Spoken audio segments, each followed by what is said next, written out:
thunder of jets in an open sky, a streak of gray, and a cheerful... A loop, a whirl, and a vertical climb, and once again you'll know it's time for the adventures of Rocky and Bullwinkle and friends. Starring that supersonic speedster, Rocket J. Squirrel, with his pal Bullwinkle the Moose, and a host of others.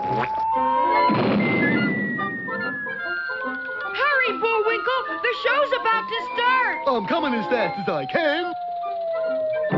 Wave to the people!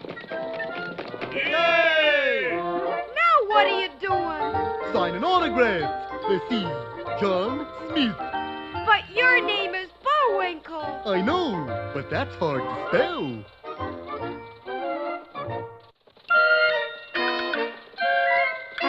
We're gonna have a lot of fun! Come on and join us! Sure, there's always room for one more.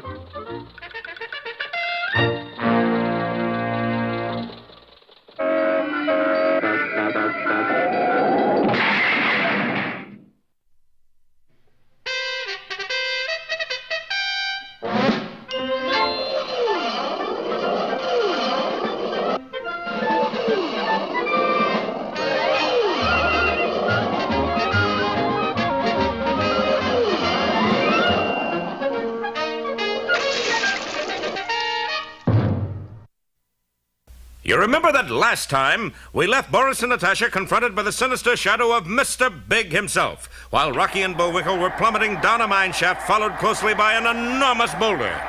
But our story really opens today in a quiet Washington office where Captain Peter Peachfuzz, head of G2, is speaking to his secretary. Get me the file on Mount Flatten. Yes, sir. Wait! Aren't you forgetting, Miss Glum? Those are secret files! Close your eyes. Then how can I see what file I'm getting? Don't you use the touch system? Well, I'll try. Let's see. It should be this drawer back about, You're peeking. Well, I'll just never find the information. Then how do I know what's going on? Don't you ever watch the Rocky show? Say, there's an idea. And the captain turned on a nearby set just in time to hear... You remember the last time we left Boris and Natasha confronted by the sinister shadow of Mr. Big himself, while Rocky and Bullwinkle are plummeting down a mine shaft followed closely by an enormous boulder. But our story really opens today in a quiet office in Washington where... Oh, who cares? I've got to get out there. And in just a moment, Captain Peachfuzz was in a fast plane and headed straight for... the North Pole? Meanwhile, what about Rocky and Bullwinkle? Yeah, what about us? Bullwinkle, this is the longest mine shaft I ever fell down! Yeah, we ought to be through the whole mountain by now. Well, that mighty moose's intellect had done it again, for that mine shaft did go all the way through the mountain, and at that moment the platform shot out the underside of Mount Flatten and into thin air, followed, of course, by the huge boulder. I'll try to swing us out from under it, Bullwinkle! The plucky squirrel zoomed down from the platform, and then as it passed him, pushed it out from under the boulder. In another instant, the platform reached the end of the rope and dangled far beneath the floating mountain, while the huge boulder continued on clear to the ground, where it shattered into 16 tons of instant gravel. We better get back up the rope, Bullwinkle! Can't we rest here for just a minute? But Mojave Max and Death Valley Dottie will be worried about us. Well, that was true enough, for Max and Dottie, alias Boris and Natasha, were at that moment trying to explain things to that criminal mastermind, Mr. Big. You are accusing me of double dealing? What kind schnook you take me for? I give up bad enough. What kind? Just fun-loving schnook, Mr. Big, sir, boss, old superior. You are making joke? Sure, you don't really think I double-cross my own dear commanding officer, leader, director, Pasha? Yes. Very droll. Where are Moose and Squirrel? By now they should be at bottom of mine shaft. Oh, you miserable idiot. This is a floating mountain. You mean? Yes, the mine shafts go all the way through. Sure enough, when Boris looked down the shaft, he saw our heroes dangling far below. Oh, bad enough. You have goofed. Only temporarily, Mr. Big. And opening his coat, Boris began to hunt for his favorite mine shaft rope snippers. But even as Rocky and Bullwinkle started their long climb up the rope, they were faced with still another danger. Bullwinkle, look there! It's just an airplane, Rock. Nothing to worry about. Yeah, but it's headed right for us. Now that's something to worry about. Well, there's danger above and danger below for our boys. Don't miss our next episode, Double Trouble or The Moose Hangs High.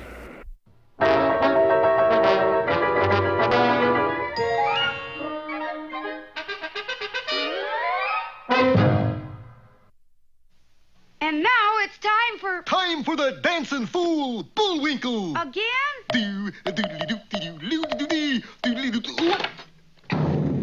And now for one of our special fairy tales. Yeah.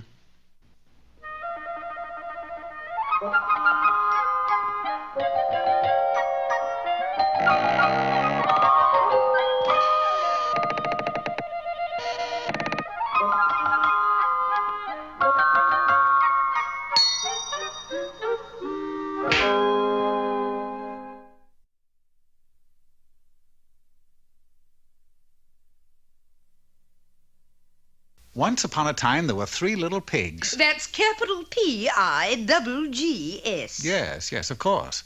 These 3 little pigs, Portland, Penelope, and Alice, were sisters who lived together in a cunning little house, or they did for a while anyway. Is this the pig residence? Capital P-I-double-G, pig? That's it, lady. Yes, it is. Got a singing telegram for you. Put on the skillet, put on the lid. Your rich uncle just wound up dead. What? That ain't all, I tell you true. He left $1 million to you. Oh, great. And all the little piggies got moolah, moolah. All the little piggies got moolah now. Collect. Yes, the pig sisters were now rich beyond their wildest dreams, and the first thing they decided to do was... Move out of this cunning little house. So, in a very short time, as these things go, each of the 3 girls had built a mansion of her own. Portland's was of straw, Penelope's was of sticks, and Alice's of solid brick. Of course, the news of their fortune spread far and wide and finally reached the ears of one Henry Q. Wolfe. Now, there was just one thing that Henry Q. Wolfe wanted in life. I want to live in a big mansion, and this looks just like my chance. That was it. Of course, Henry would never think of getting a job and working to get rich. Ooh, perish forbid. So he planned to marry one of the pig sisters and get rich for free. Oh, he was a rascal. True, oh true. So one day, Henry arrived at the door of Portland Pig. Now let's see, method 1, the continental approach. Yes, I'll simply sweep her off her feet. Romance-wise, that is. Yes, who is it?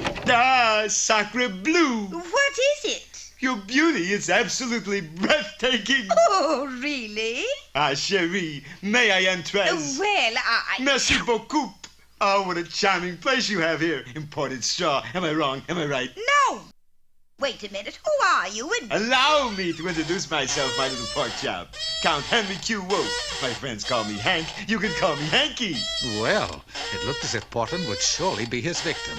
He whispered sweet nothings in her ear. Nothing, nothing, nothing, and likewise nothing. He recited poetry to her. Roses are red, violets are blue. You've a cute little nose, and I do too. He played the piano. He even showed a keen interest in good books. Oh, this man has a soul. Portland seemed most impressed, and Henry, felt that now was the time to pop the question. Ah, Portland, my petite cochon, will you marry me and make me the rich, happiest man in the world? Portland's answer came quickly. No. Oh, you play the hard to get. I ask you again. No. Would you like to think it over till tomorrow? I guess not. But if you thought this dampened Henry's spirits, you'd be wrong. Sure, there's still 2 sisters left, you know. So Henry dashed right over to Penelope's house. Let's see now, method 2, the caveman approach. Yes, who is it? Okay, beautiful, step aside. I'm coming in.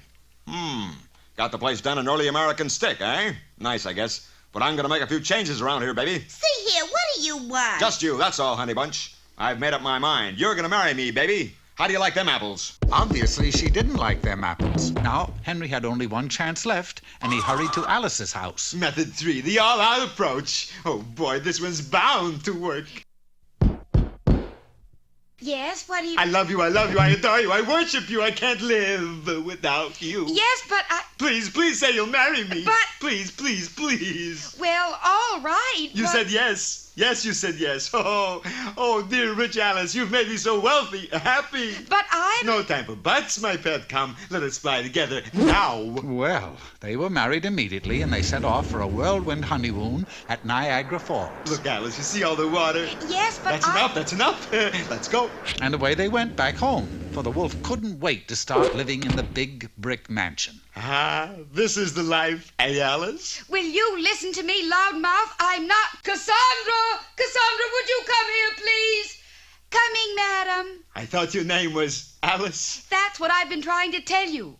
That's rich Alice Pig in there. I'm Cassandra, her poverty-stricken maid, you silly thing. Well, mistakes will happen. I'm also your wife, you worm. Get in here. But Cassandra, ow, honey, ow. Now, of course, every fairy tale must have a happy ending, so naturally, Henry did get to live in the big brick house surrounded by wealth, but not quite in the way that he'd thought. Yes, sir. Whom shall I say is calling whom? Whom?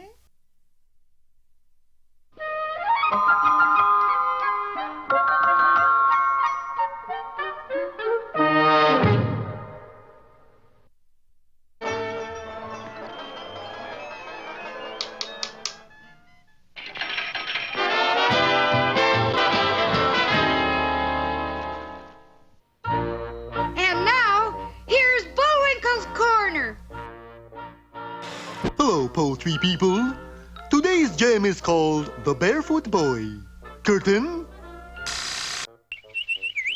Blessings on thee, little man, barefoot boy with shoes of tan. With thy... Wait up now, you're supposed to be barefoot. The stones hurt my toes. Oh, come on now, rock. Well, okay. Once more from the top. Blessings on thee, little man, barefoot boy with cheek of tan, with thy rolled up pantaloons and thy merry whistle tune. Yikes! That's a merry whistle tune? No, that's a bear! Well, you're just ruining the poem. I can't help that. Here he comes. And he's wearing my shoes. Bye, Bullwinkle. But how do I finish the poem? Do it with him. All right, I just will. So though you give my pal a scare, blessings on thee, boyfoot bear. And now it's time... Time for that jolly juggler, Bullwinkle. Oh, dear. 3 at once. 1, 2, And now here's a feature you're sure to like. 3.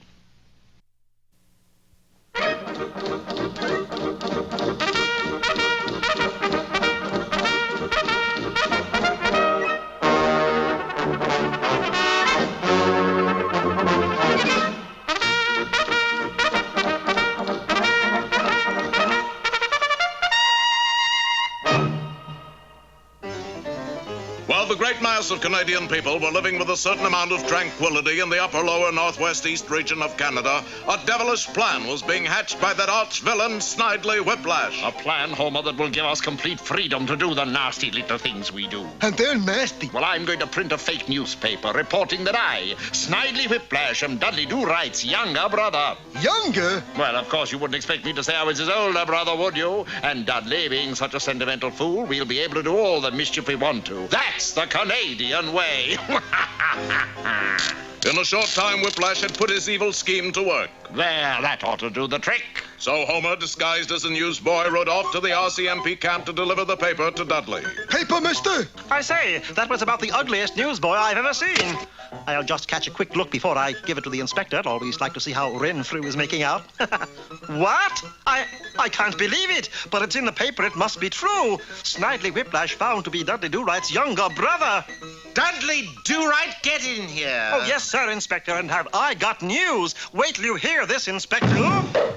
Later, Dudley, what I want to talk to you about is a man so sneaky, deceitful, and downright rotten that it disgusts me to mention his name. You know who that man is, Do-Right? Is it Sandy Simpson who runs that shady ice cream parlor? I saw him the other day, sir. Of course it isn't Simpson. It's Snidely Whiplash. You mean that clean-cut chap? Are you feeling all right, Dudley? Straightforward eyes, a firm chin, and just a hint of dimples around his cupid bow mouth? That's enough, Dudley. I want you to bring that sneaky snake in, do you hear? And on the double. The next day, Snidely was preparing to blow up the hotel when... Baby brother! Oh, hiya, Dudley. Oh, you naughty boy. I don't know how to tell you this, but blowing up hotels isn't worthy of a do-right.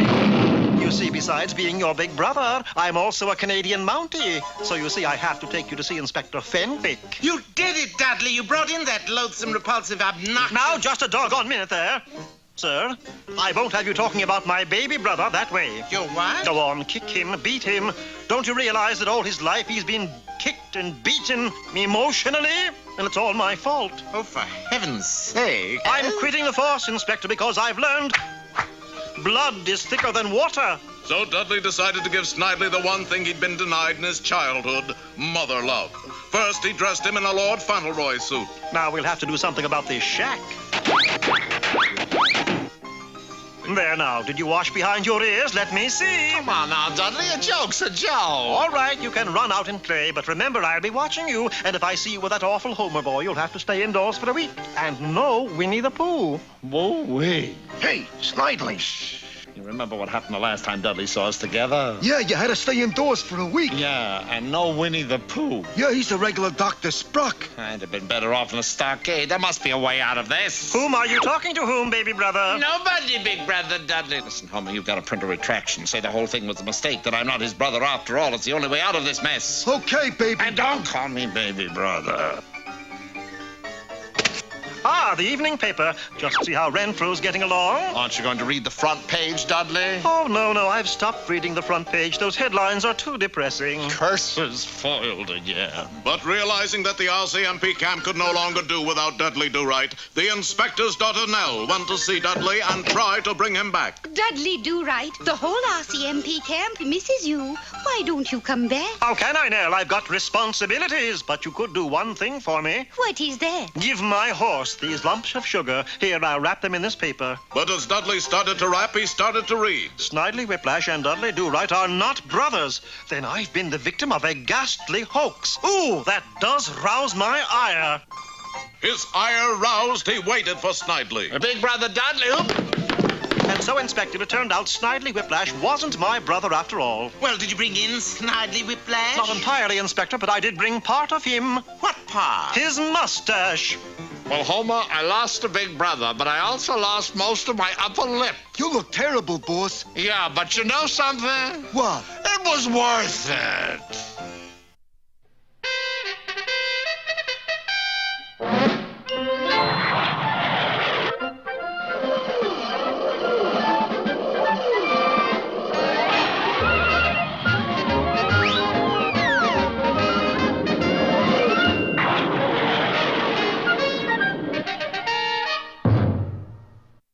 Well, our boys have managed to get themselves into double trouble as they dangle from a rope below Mount Flatten, the floating mountain.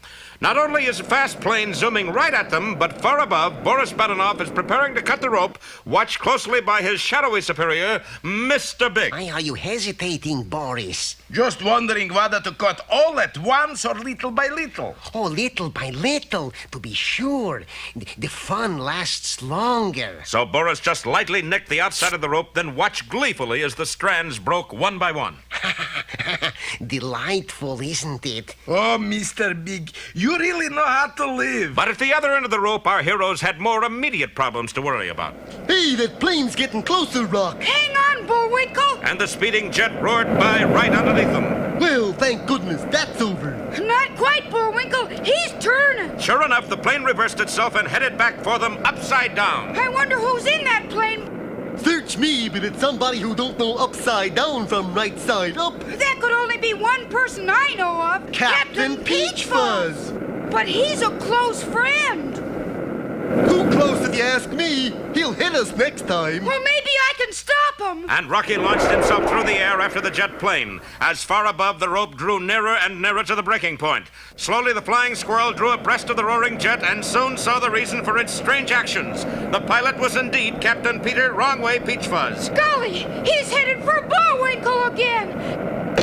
Rocky, dear boy, why are you flying upside down? I'm not upside down! You are! Oh, well, give me a hand, Rocky. With a final burst of speed, Rocky flew right into the pilot's compartment of the hurtling jet and took over the control of the plane just in time.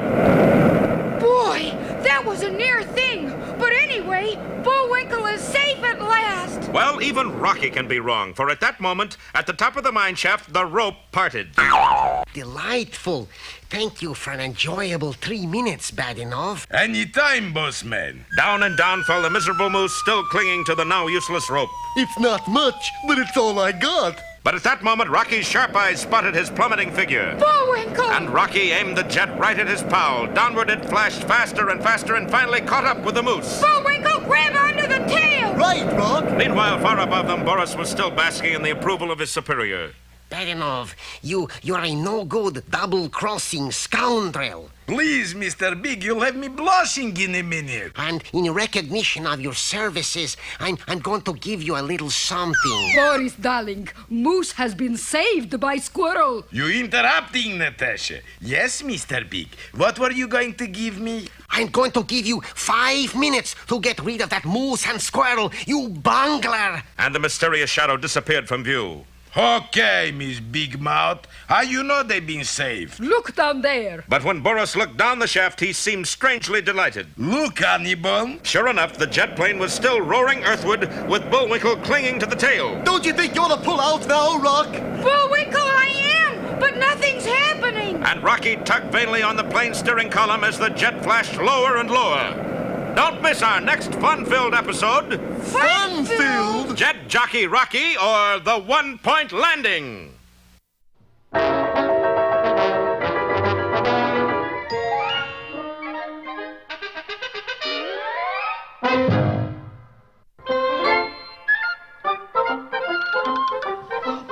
it looks as if our time has just about run out. Just enough left to tell him who the sponsor was. You got the credits, Bullwinkle? All on this itty-bitty card. Oop.